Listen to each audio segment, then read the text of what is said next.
With gasoline prices soaring, the International Energy Agency says it's time to cut oil use dramatically. The Energy Organization has a 10-point plan to do that, suggesting a range of actions, from cutting highway speed limits to launching car-free Sundays in big cities. Global gasoline prices have surged following Russia's invasion of Ukraine last month, with U.S. gas prices setting a new national record of more than $4 per gallon.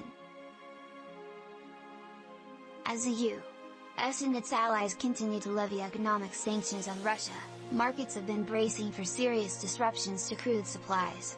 Earlier this month, U.S. oil prices rose to as high as $130.50 per barrel, the highest since 2008. In response, the IEA has released a list of proposed actions to ease strains and price pains for oil as the peak consumption months of July and August are rapidly approaching. As a result of Russia's appalling aggression against Ukraine, the world may well be facing its biggest oil supply shock indeed. The United States and 30 other countries in the IEA have already moved to release 60 million barrels of oil from their reserves. We can also take action on demand to avoid the risk of a crippling oil crunch, Birol added.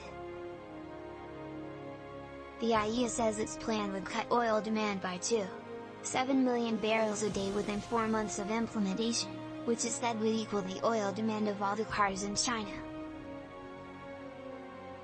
With a majority of oil demand coming from transportation, the plan mostly focuses on how to use less oil getting people and goods from place to place.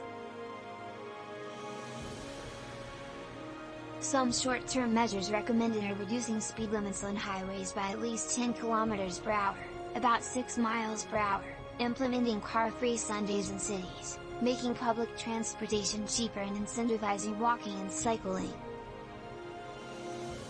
The IEA also suggests encouraging people to work from home up to 3 days a week where possible.